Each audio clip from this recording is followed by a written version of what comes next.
students. Today we are going to start class 9th economics chapter 1, the story of village Palampur, part 2. The story of village Palampur. Students, in this part we will cover learning objectives, introduction, how to increase agricultural output, green revolution, merits of the green revolution, demerits of the green revolution, distribution of land among the farmers, distribution of cultivated area among farmers, condition of laborers. Students, we will see the learning objectives of this part. That is to understand the disparity in the existing distribution of agricultural land, to know about the methods to raise productivity of land, to appreciate the importance of mechanized means of farming in creating surplus produce, to know about the conditions and problems of agricultural laborers. So these things we will get after the explanation of this part. Now students, as we have seen in previous part, that there is an imaginary village, that is Palampur, and the story is also imaginary. Students, we have seen that in Palampur village, the main productive activity of the people is farming. Mainly they do farming there. We have seen also infrastructural facilities in the village. There we have seen good road system, well connected roads are there. They connect village to towns. With the help of roads, farmers can do market activities. There is availability of electricity. With the help of electricity, farmers can run tube wells. Small scale businesses are run by the people. Transportation system is also good there. Tractors, jeeps and other vehicles are used. Schools are there. Medical facility is available. We can say that it is an ideal village. Students, as we have also seen, upper caste people, lower caste people, they live in the village. Their houses are different from each other. There also we have seen that land is fixed. Students, land is fixed, but demand is not fixed. So, is it important to increase the area under irrigation? The answer will be yes. It is important to increase the area under irrigation, because only by doing so we can grow more from the same land, as there is no scope for any expansion of land area under cultivation. Land area under cultivation is practically fixed. It is a fact, student, that the land is fixed, but there is need to increase the area under irrigation, because there is need to increase the production. That's why there is need to increase the area under irrigation, so that we can increase the production and fulfill the demand of the population. Students, in previous part we discussed how to increase agricultural output. For that, we have seen two methods to increase the production. One method is multiple cropping, another method is modern farming methods. With the help of these two techniques, we can increase the production from the same piece of land. Students, once we will remind what is multiple cropping. Students, multiple cropping refers to the practice of cultivating more than one crop on a piece of land during 1 year. As the main productive activity of the people of Palampur is farming activity, they are growing different kinds of crops in a particular year. It is because the availability of good soil fertility is there, resources are available there, and different seasons are there. Because of that, the farmers are able to grow different kinds of crops. They can grow kharif crops, rabi crops, and zaid crops. In this way, in a year, they can grow different kinds of crops and increase their production. Let us see another method. The another method is modern farming methods. Students, in modern farming methods, there is use of mechanized means of production like tractors and threshers. In modern farming methods, farmers are using different kinds of machineries in farming. They can increase their production by using these machineries. They use HYV seeds because HYV seeds gives more production. That's why it is used.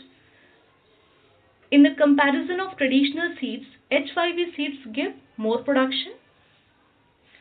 Irrigation facilities are there that can increase the production. Students, irrigation facilities enable farmers to grow any crop in any season with the help of irrigation facilities. Earlier it was not there. Farmers, they had to depend on rainfall only. But after the introduction of irrigation facilities, they can grow different kind of crops in a year with the help of irrigation facilities. They are using tube well, they are using groundwater for the irrigation. As HYV seeds they are using, for that there is need for more water. There is need of more water. Use of chemical fertilizer.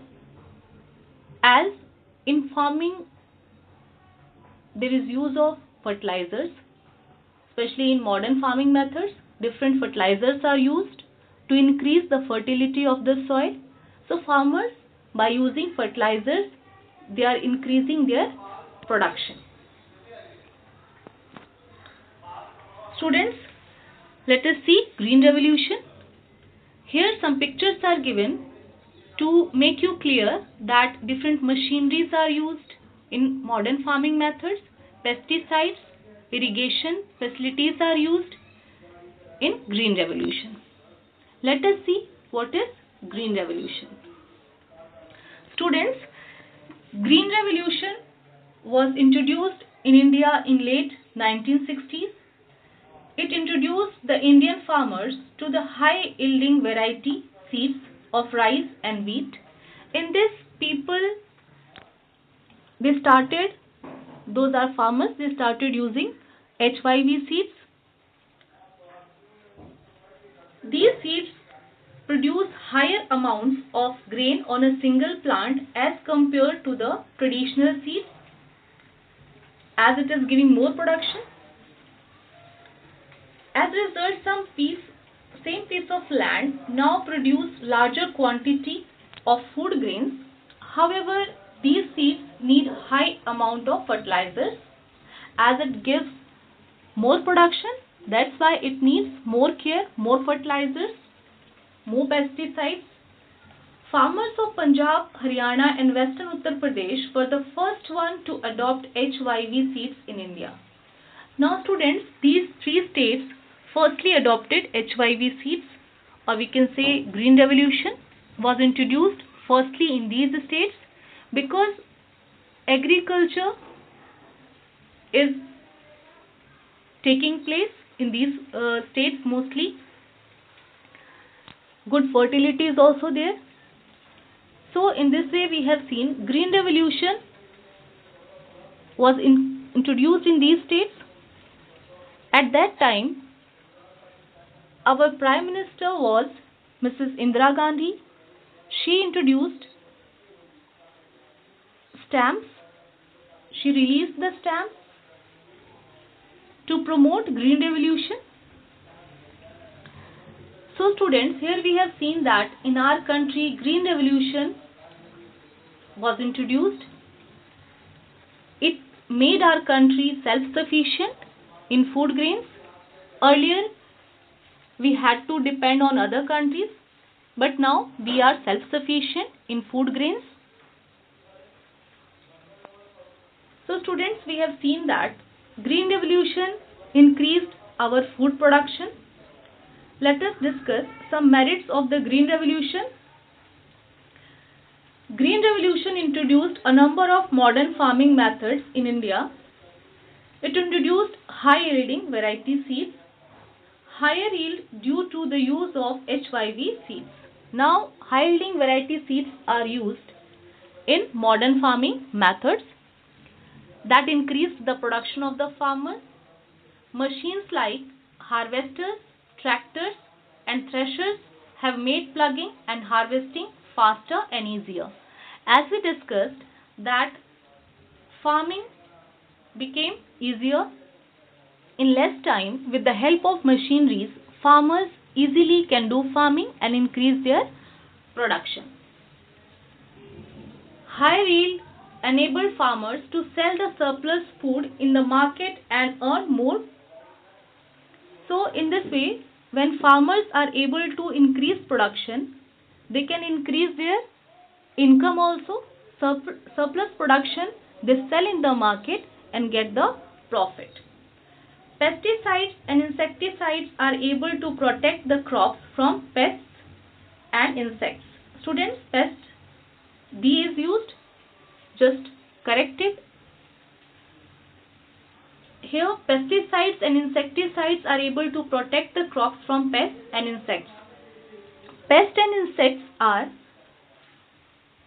now it is killed by the pesticides and insecticides, and they can save the crops. A good irrigation system is able to enhance crop production. Now with the help of good irrigation system, farmers increase their production. Anytime they can grow any crop with the help of irrigation facilities. Now students, we discussed the merits of Green Revolution. Now here we will discuss the demerits of the Green Revolution, as coin is having two sides. On one side we have seen the merits, on the other side we will see some demerits of the Green Revolution. The drawback is here of the Green Revolution is loss of soil fertility due to increased use of chemical fertilizers. Students, as chemical fertilizers are used in Green Revolution, it can cause loss of soil fertility. Continuous use of groundwater for tubewell irrigation has reduced the water table below the ground. Now as more irrigation is used, that decreased the groundwater level, because HYV seeds need plenty of water. The chemical fertilizers, easily soluble in water, can dissolve in the groundwater and pollute it. As more and more water is used for irrigation, we have seen, along with that, when the use of fertilizers and sprays are done, it can cause water pollution because easily it is soluble to the water.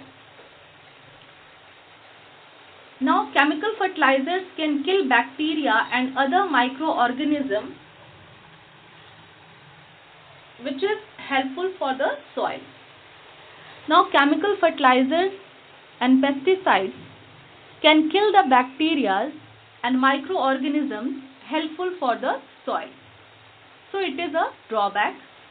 Excessive use of fertilizers can also make the soil alkaline and unfit for cultivation. Students, as excessive use of fertilizers are used in Green Revolution, it can make the soil alkaline and unfit for cultivation. It can decrease the fertility of the soil.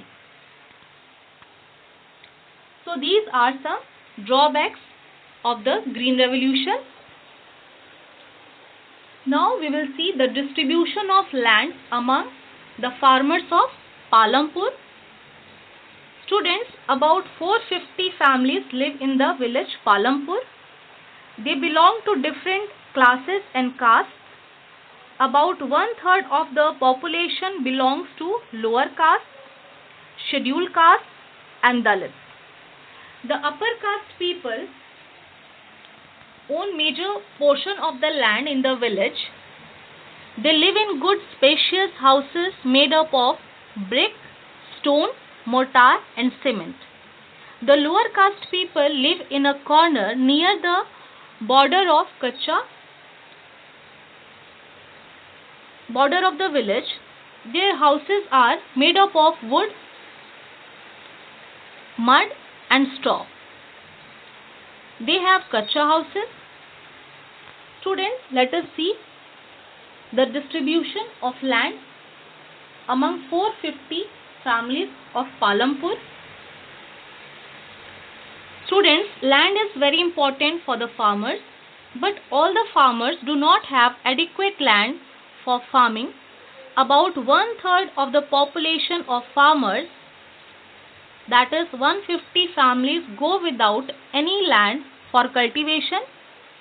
There are mostly low caste people or Dalits.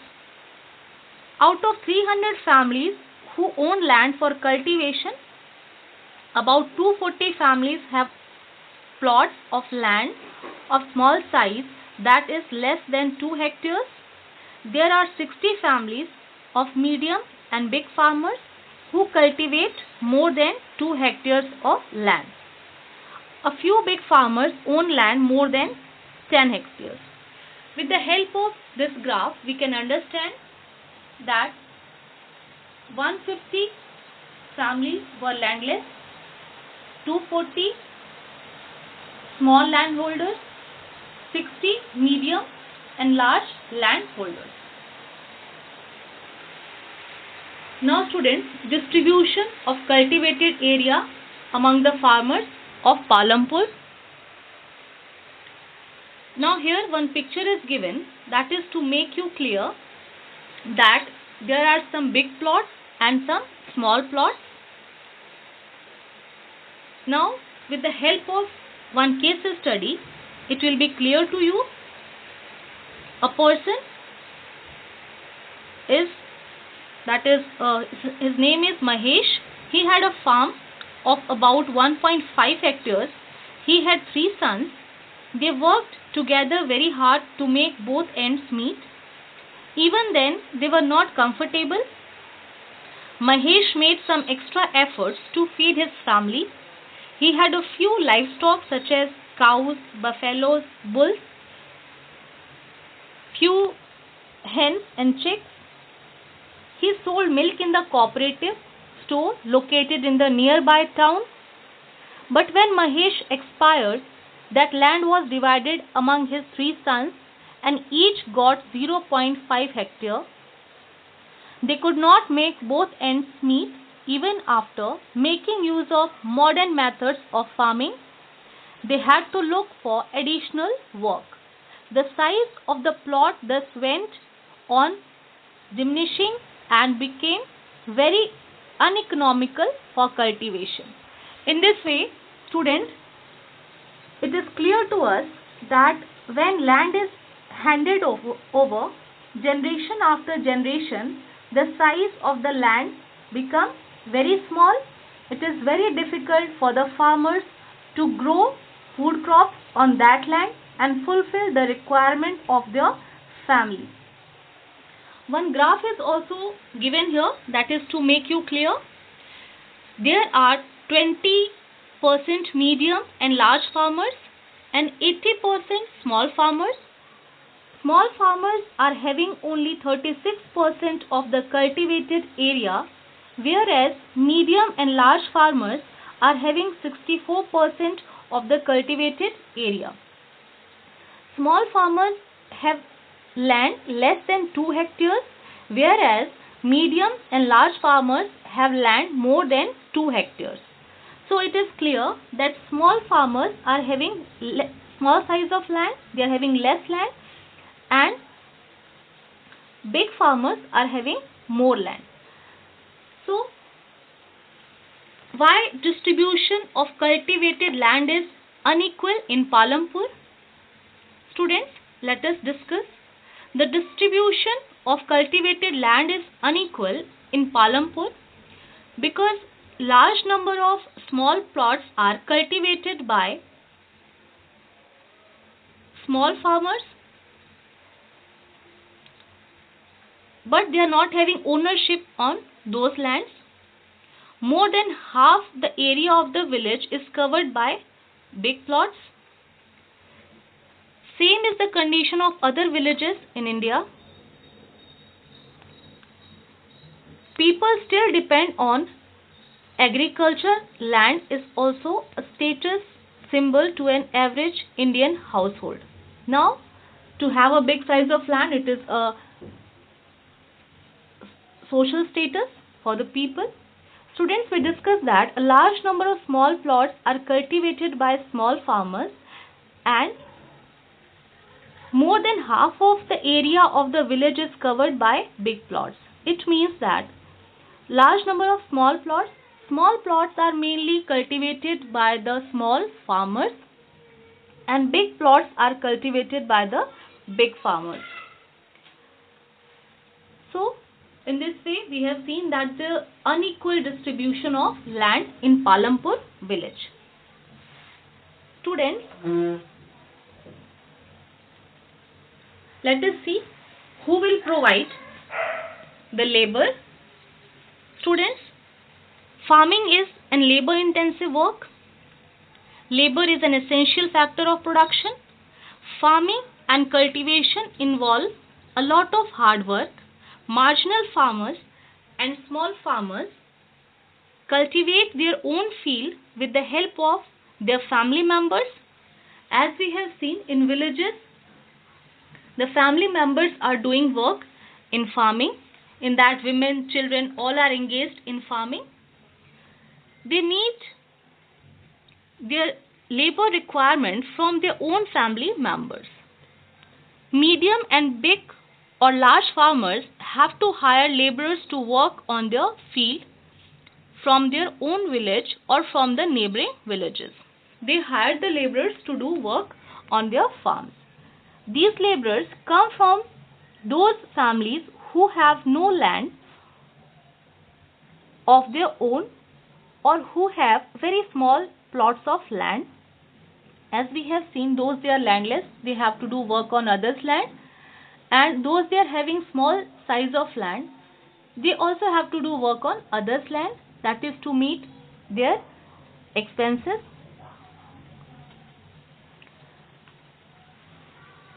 Wages vary from region to region. It is different from region to region. They are paid wages which may be in cash or kind. Some are given food for work. Laborers are engaged on daily basis or as per farm activities such as sowing and harvesting, etc. The big farmers who used to employ farm workers, have purchased modern farm machineries like tractors for plugging, harvester, thresher, spraying machines, etc. Now, after the Green Revolution, farmers they are using different kind of machineries to increase their production, to make the work easier.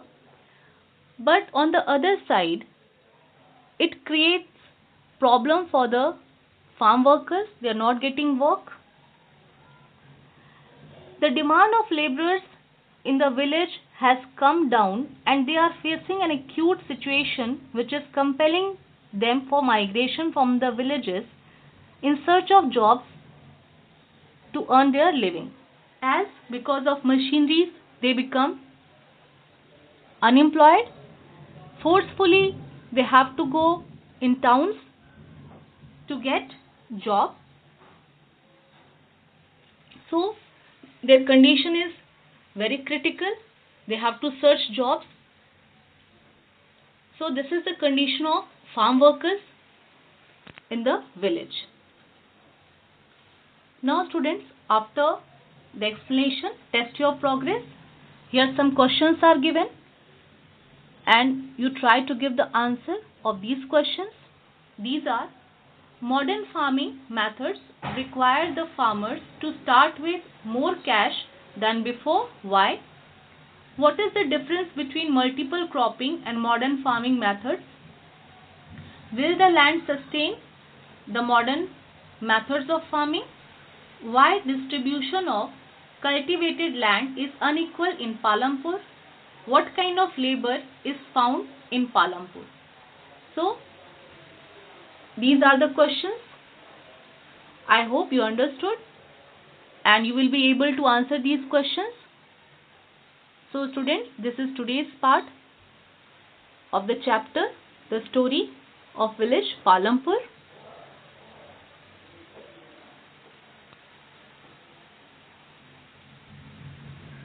Thank you.